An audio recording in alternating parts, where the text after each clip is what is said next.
Il en résulte tout de même le fait que l'Afrique entre la première dans la période historique et dès la fin du 4e millénaire avant Jésus-Christ, l'Afrique invente l'écriture. Et à partir de moins 3300, nous avons des documents écrits, nous pouvons suivre l'évolution de l'Afrique dans la vallée du Nil. En moins 4236, l'Afrique invente déjà un calendrier sidéral. Le calendrier sidéral fondé sur le lever d'une étoile du ciel, qui est l'étoile la plus brillante du ciel, l'étoile Sirius, qui est dans la constellation du Grand Chien, c'est l'étoile la plus brillante du ciel. Les Égyptiens, en moins 4236, avaient déjà remarqué que cette étoile se lève en même temps que le Soleil, pratiquement, sous la latitude de Memphis, tous les 1460 ans. Et c'était la base de leur calendrier. Donc c'était un repère chronologique absolu, pour ainsi dire.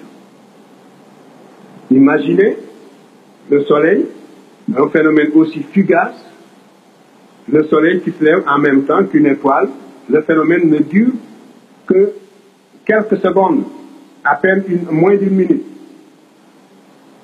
Et il ne se reproduira plus avant 1460. L'année suivante, si vous regardez, si vous mettez sous la même latitude pour regarder le Soleil et cette étoile en question, vous constaterez qu'il y a un écart d'un quart de jour. Et la deuxième année, vous constaterez qu'il y a un écart d'une demi-journée. Et au bout de 4 ans, vous constaterez qu'il y a un écart d'une journée. Par conséquent, dès moins 4236, les Égyptiens connaissaient l'année bissextile et pouvaient très bien, tous les 4 ans, ajouter au calendrier de 365 jours en quart, donc tous les 4 ans, ajouter un jour pour créer une année bissextile. Mais ils ont préféré, au lieu de rectifier tous les 4 ans, suivre l'évolution du phénomène pendant 1460 ans pour ajouter une année de plus. Et ce calendrier, les Égyptiens y tenaient à tel point que le pharaon avait créé un service spécial pour suivre l'écart à travers le temps entre le calendrier sidéral et le calendrier ordinaire. C'est donc, et nous connaissons, les levées héliaques, n'est-ce pas, qui jalonnent l'histoire égyptienne. Donc, ceci pour montrer que l'Égypte est entrée dans la période historique avec des connaissances astronomiques précises. Et sur ce point, l'unanimité est presque faite pour tous les spécialistes. On sait que l'Égyptien connaissait une méthode de détermination des phases de la Lune qui n'avait rien à voir avec les méthodes qui seront inventées ultérieurement.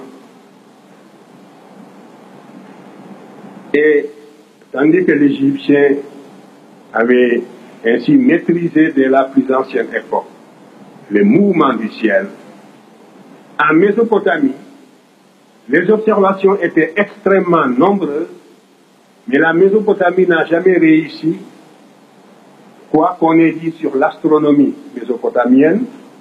Il aurait été plus correct de parler de l'astrologie mésopotamienne, bien que des observations nombreuses aient été faites et des observations pertinentes.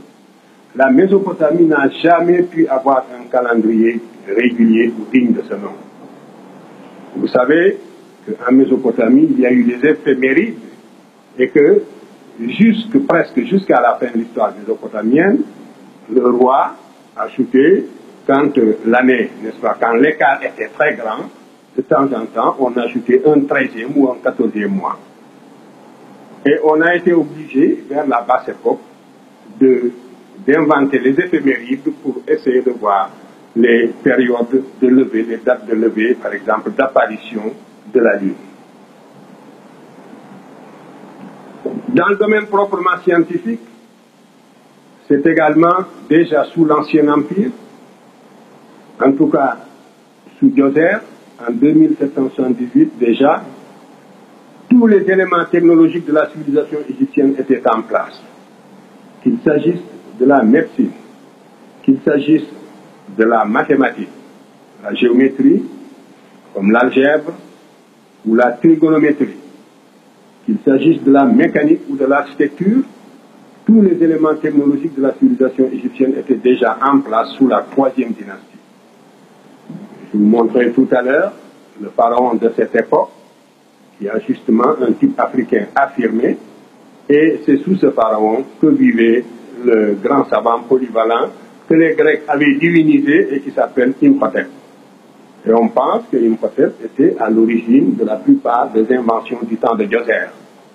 C'est de cette époque également que date la pierre de taille, l'architecture en pierre de taille. Concernant les mathématiques égyptiennes, il faut dire que la géométrie égyptienne était une géométrie rigoureuse, aussi par opposition à la géométrie mésopotamienne. Nous avons un papyrus qui est très connu, qui est le papyrus Rind, qui le scribe a recopié des textes plus anciens remontant justement à l'Ancien Empire, comme il l'a dit lui-même. Nous avons également le papyrus de Moscou, où il y a des exercices mathématiques d'un très haut niveau, qui donnent une idée précisément des connaissances mathématiques que les Égyptiens avaient assimilées et qu'ils vont ensuite transmettre aux Grecs, lesquels Grecs seront Pythagore, d'abord Thalès de Milet, Pythagore, Platon lui-même, Eudoxe et bien d'autres. Et surtout Archimède aussi. Nous verrons tout à l'heure les problèmes qui sont traités dans le papyrus Rind. Donc je ne vous en parlerai pas deux fois. Mais si nous prenons le papyrus de Moscou, il y a deux types de problèmes qui sont traités et qui donnent une idée du niveau d'abstraction mathématique atteint par l'Égyptien, parce qu'on a l'habitude de dire que la mathématique égyptienne était une mathématique empirique et que seule la Grèce a fait la théorie. C'est absolument inexact et vous ne trouverez jamais une telle affirmation sous la plume précisément d'un savant grec d'époque, encore moins sous la plume de ces savants-là même qui étaient allés s'initier en Égypte. Vous ne le trouvez pas chez Pythagore, puisque nous n'avons pas une seule ligne de Pythagore, rien du tout. Vous ne le trouverez pas chez Thalès. Thalès n'a pas écrit une seule ligne sur les mathématiques. On lui a attribué un théorème très discutable, nous le verrons tout à l'heure. Thalès a écrit tout au plus une lettre discutable à Phérécyde, et dans laquelle il disait à Phérécyde, si toutefois cette lettre était authentique, qu'il n'aimait pas écrire, et que donc il préférait voyager. Voilà tout ce que nous avons de Thalès. Sinon, nous avons la biographie donnée par Diogène Laërce, où on lui attribue l'année de 365 jours inventée par les Égyptiens à la proto-histoire. Voyez. Donc, la mathématique égyptienne, dans le papyrus de Moscou, révèle deux problèmes. Le problème contient deux problèmes, parmi d'autres. Un problème sur le tronc, le volume, le calcul du volume du tronc de pyramide. Pour calculer le volume du tronc de pyramide, vous savez que c'est égal à 1 tiers de H, facteur de A2 plus AB plus B2, A et B étant, si vous voulez, les côtés des carrés du sommet et de la base. Donc, vous avez là une expression analytique à laquelle il est impossible, n'est-ce pas, d'accéder par pur empirisme. Il n'est pas possible d'atteindre une telle expression analytique par des considérations empiriques. La preuve, la géométrie mésopotamienne, qui est une géométrie inexacte et qui est une géométrie empirique, a donné du volume du tronc de pyramide une formule qui n'est pas approximative mais qui est grossièrement fausse. Par exemple, la mathématique mésopotamienne donne le volume V égale H sur 2 et non pas sur 3, facteur de A2 plus B2 et le terme AB est oublié. Donc c'est une formule qui est tout simplement inexacte. Et voilà l'exemple d'une mathématique empirique. Et il en est de même, le même papyrus contient le problème, donc notre problème, c'est l'exercice numéro 10 qui porte sur le volume de la sphère. Ceux d'entre vous qui se sont intéressés aux mathématiques, les mathématiciens qui sont dans la salle, savent combien il est difficile d'étudier les surfaces courbes et ils savent surtout qu'on ne peut pas donner la formule rigoureuse de la surface de la sphère comme les Égyptiens l'ont fait dans l'exercice numéro 10 du papyrus de Moscou, c'est-à-dire donc 4πr2 qui est la formule moderne, de même que la formule que je vous ai donnée tout à l'heure pour le tronc du volume de pyramide correspond à la formule moderne. Eh bien, vous savez bien que d'une telle formule, on ne peut pas y accéder, justement, par des voies empiriques. Rien que ces deux exemples montrent donc le côté hautement théorique de la mathématique égyptienne. Et n'oubliez pas, justement, ce que contient l'épitaphe d'Archimède, qui passe pour être le plus grand mathématicien de grec de l'Antiquité.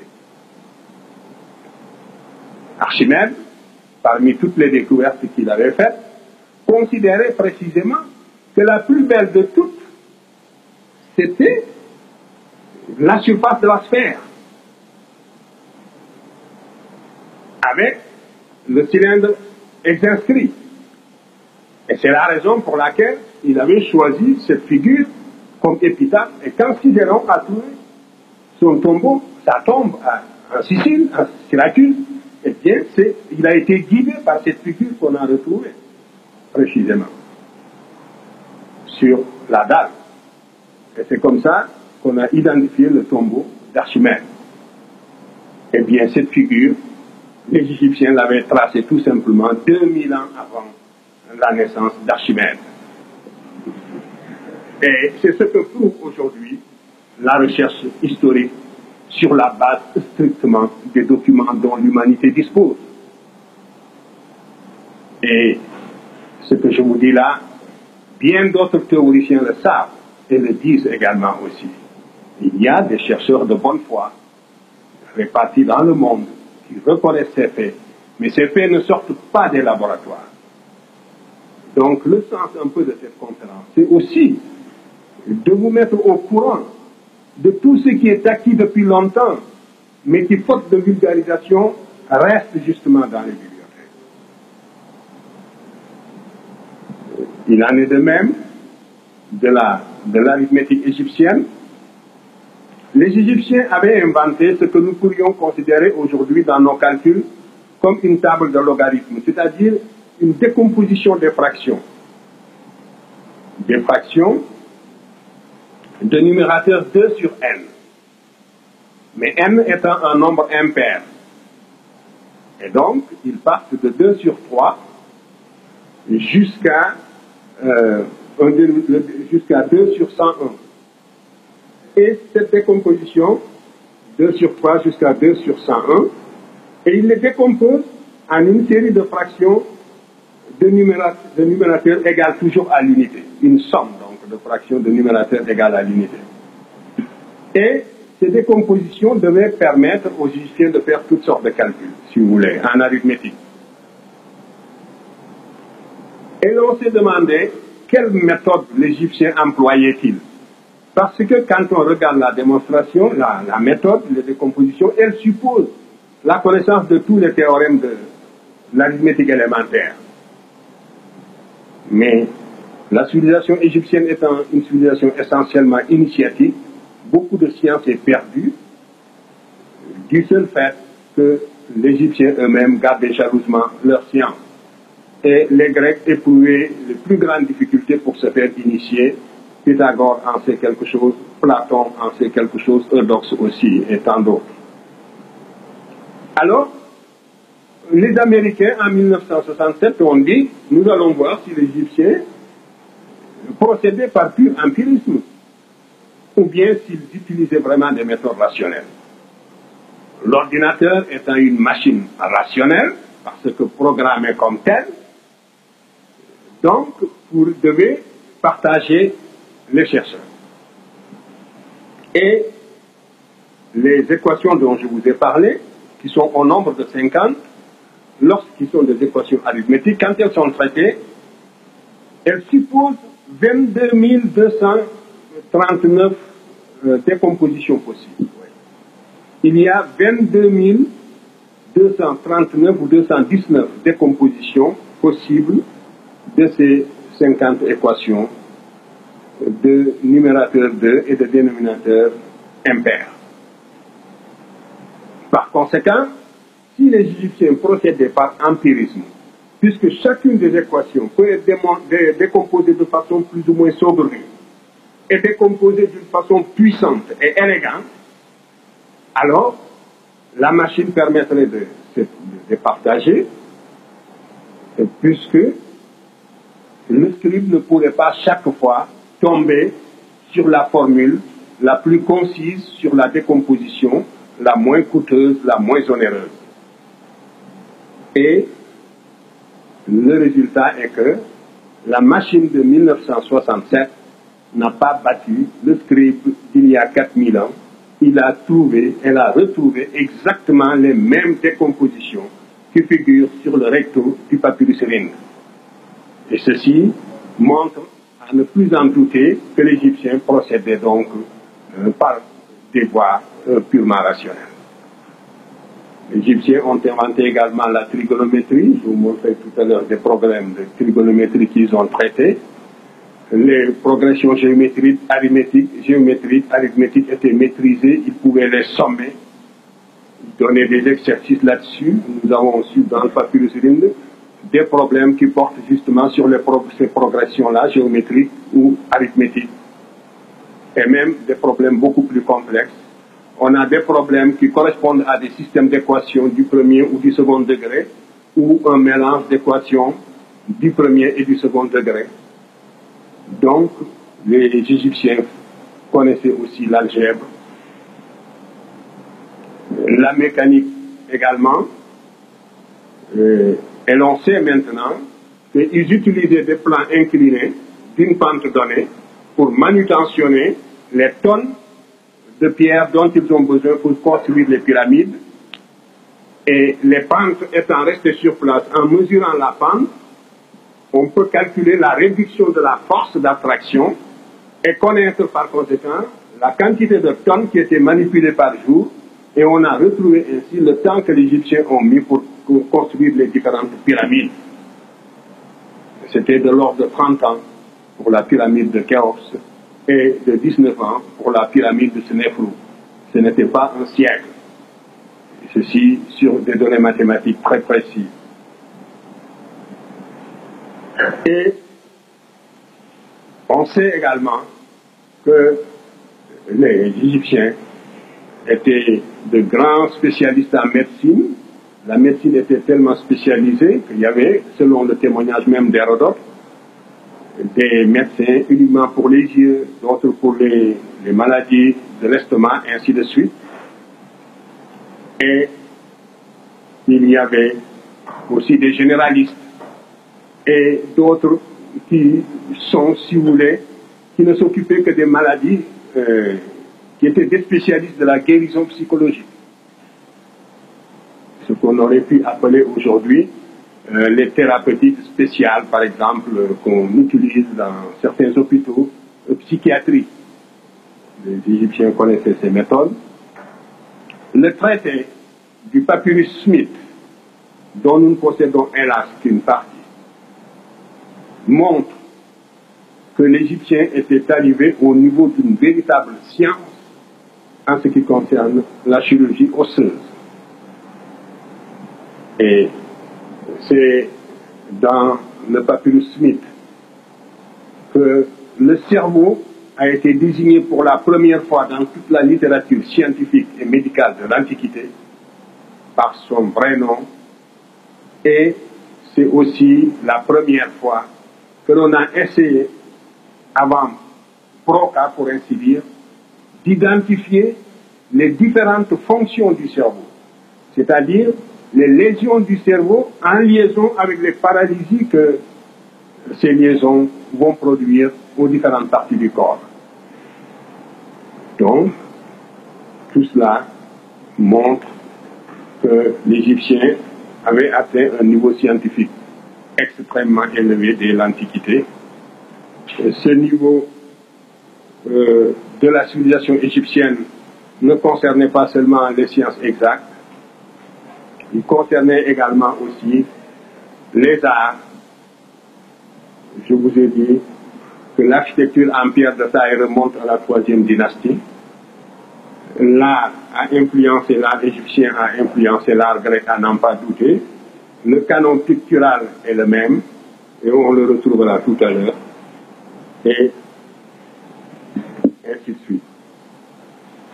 Donc, la deuxième phase au cours de laquelle la civilisation égyptienne a transmis les valeurs de la civilisation à la Grèce correspond à la phase pendant laquelle l'Afrique, de nouveau, a transmis les valeurs de sa civilisation à la Méditerranée septentrionale. Donc, vous voyez, une première période, c'est la période préhistorique. L'humanité naît en Afrique et sort de l'Afrique pour peupler les autres continents. Donc, ensuite, nous entrons dans la période historique. L'Égypte développe une civilisation dont elle transmet les valeurs à la Grèce, qui à son tour les transmet à l'Occident. Un mot seulement sur les savants qui ont été en Égypte pour s'initier.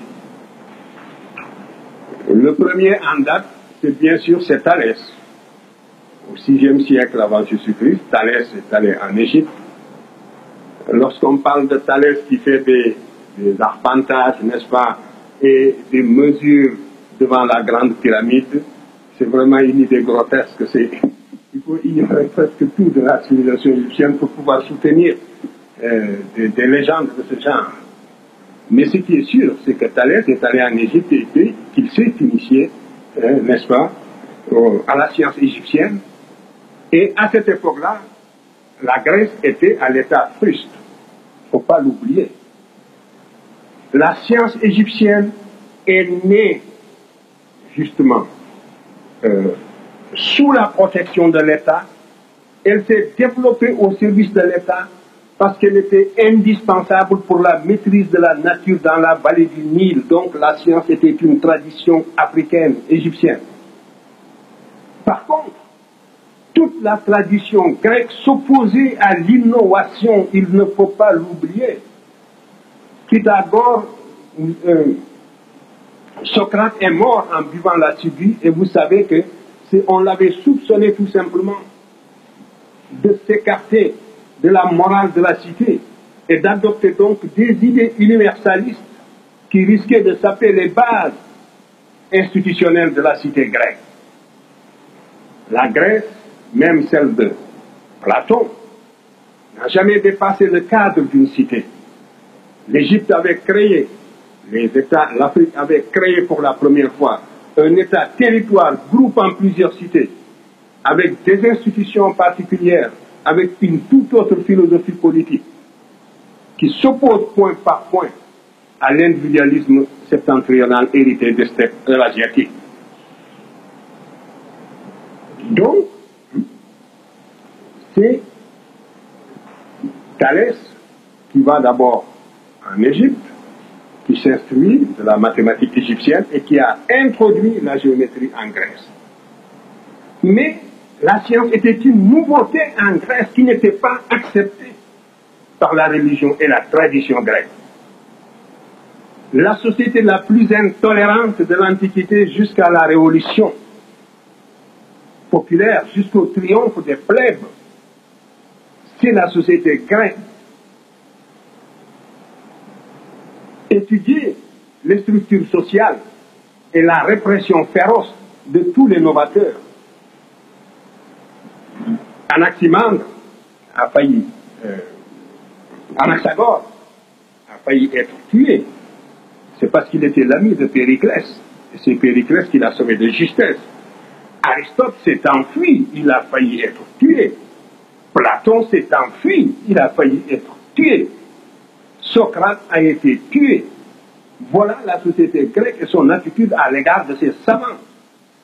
L'innovation philosophique, l'innovation scientifique, on n'en veut pas. Ce sont des notions étrangères aux structures sociales grecques. Jusqu'à la Révolution. L'élément porteur d'avenir de la société grecque, ce n'était pas son aristocratie. C'était la plèbe, les sans-feu milieux, qui n'avaient aucun droit, qui vivaient à l'extérieur des cités, qui par conséquent devaient conquérir le droit de cité par la force, qui, tout le potentiel laïque et rationnel de la société grecque se trouvait chez la plèbe. Et c'est avec la montée des plèbes que la société grecque s'est laïcisée dans les conditions que l'on sait et sur lesquelles je ne peux pas m'étendre, mais tout ceci pour dire donc qu'il y avait antinomie entre structure sociale grecque traditionnelle et science ou philosophie. Par contre, la science et la philosophie, c'est en Égypte qu'elles fleurissaient, et en particulier la science. Et c'est en Égypte qu'il fallait aller la chercher. C'est la raison pour laquelle, donc, Thalès y est allé. Il a introduit la géométrie en Grèce à son retour. C'est ce que nous enseignent tous ses biographes. Et quand Pythagore est allé s'instruire auprès de Thalès, Thalès lui a enseigné tout ce qu'il avait appris en Égypte et lui a conseillé d'aller à son tour en Égypte. Pythagore s'était fait recommander du tyran de Samos à l'époque, et il est venu, c'était sous Amasis, le pharaon d'Égypte, qu'il a envoyé à Thèbes, à Héliopolis d'abord, et les prêtres d'Héliopolis lui ont dit qu'ils ne sont pas versés dans les sciences, il faut aller à Memphis. Il va à Memphis, les prêtres de Memphis le renvoient à Thèbes. Vous voyez, les Égyptiens n'étaient pas chauds pour divulguer la science. Il y avait plusieurs niveaux d'initiation. Et malheureusement, vous voyez, une civilisation qui se perd, n'est-ce pas, recèle, si vous voulez, les éléments fossoyeurs même, ses propres éléments fossoyeurs, mais on ne s'en rend pas compte. Et cet esprit d'initiative a perdu l'Égypte parce que l'Égypte était une civilisation élitiste. Alors Pythagore va à Thèbes pour se faire initier, et là-bas aussi, on ne le reçoit pas, on le renvoie, on lui fait faire des travaux rébarbatifs qui ne servent à rien, creuser des trous, voilà. Et puis après, on lui dit de l'emblayer. Et il s'est prêté de bonne grâce à toutes ces brimades. Et finalement, les prêtres égyptiens l'ont pris en sympathie et ont décidé de l'initier. Voilà donc comment Pythagore a fini par vaincre la résistance égyptienne. Et ils l'ont rasé. Donc il y a tout un rituel auquel il s'est soumis. Et il a été initié. Et il est resté pendant 20 ans, 22 ans en Égypte. On ne reste pas dans un pays pendant 22 ans pour apprendre des recettes. Donc, le théorème dit de Pythagore, l'Égyptien le connaissait, c'est un des problèmes, c'est le problème numéro 6 du papyrus de Moscou. Je n'ai pas le temps de m'étendre sur tout cela. Dans la duplication du carré, il fallait absolument aboutir également au théorème, justement, de Pythagore. Et les Égyptiens ont défini une longueur qui permet de construire un carré double et qui est égal à A racine de 2, le nombre irrationnel par excellence.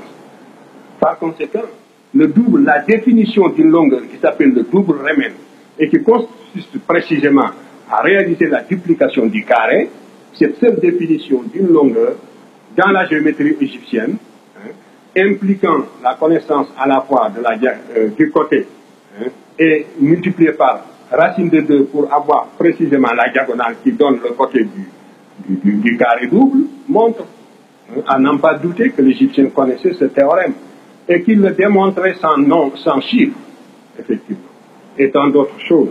Et par voie de conséquence aussi, les nombres irrationnels que l'on a attribués à Pythagore. Ainsi donc, c'est comme ça que Pythagore est resté si longtemps en Égypte pour s'instruire. Et les Égyptiens ont souvent dit, que souvent, Diodore l'a relaté, que les Grecs, une fois rentrés chez eux, s'attribuent toutes les sciences qu'ils ont apprises en Égypte. Ce n'était pas un secret.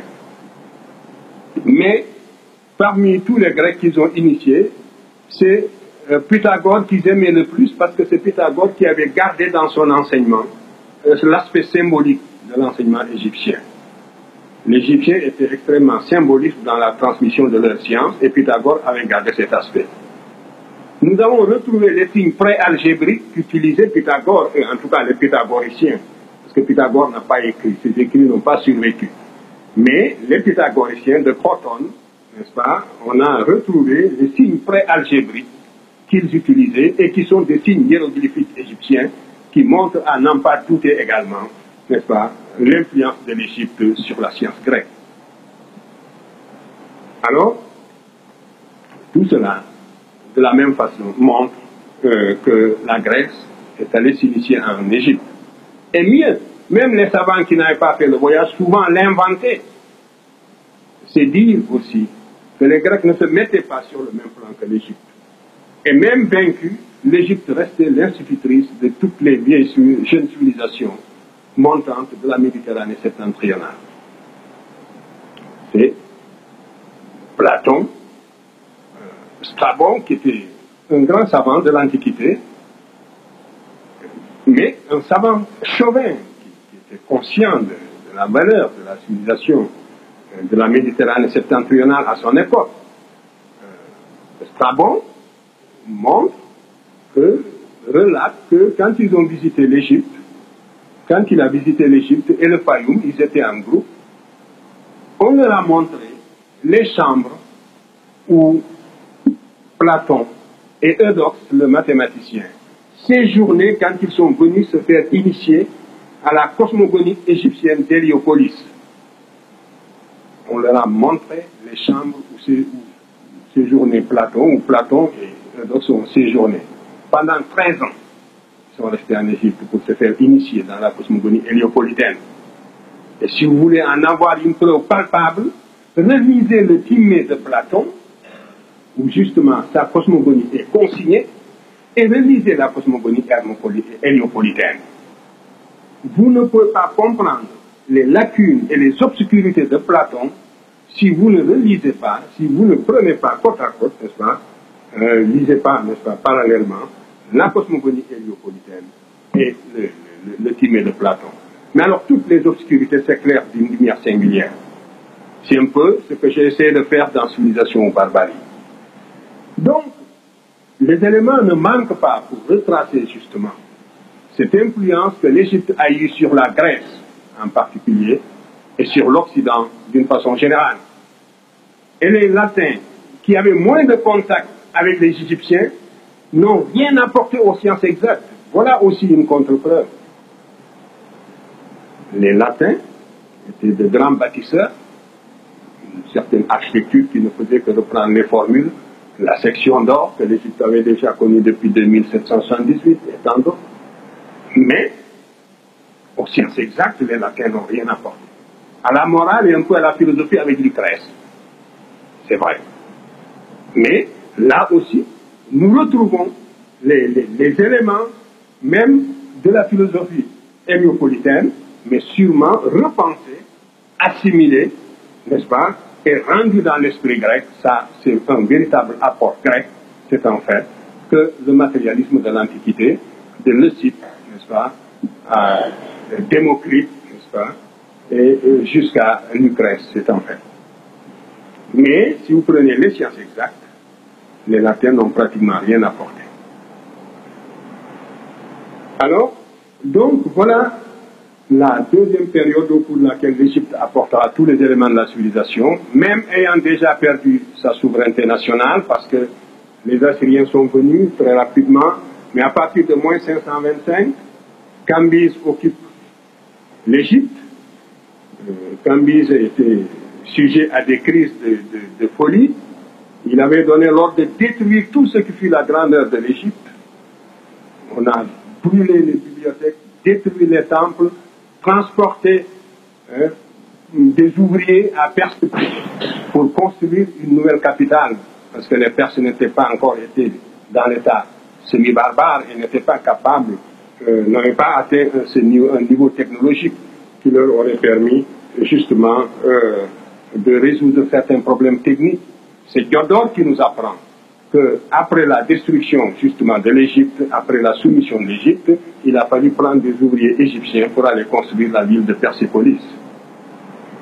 Donc, voilà tous ces éléments qui montrent comment la civilisation, le flambeau est passé de l'Afrique dans l'Antiquité à la Grèce, et on se connaît la suite. On sait que cette civilisation va péricliter au Moyen-Âge avec l'arrivée des Huns, qu'il y aura une grande période, un trou en quelque sorte, et qu'elle va renaître seulement à partir du XIIIe siècle après Jésus-Christ.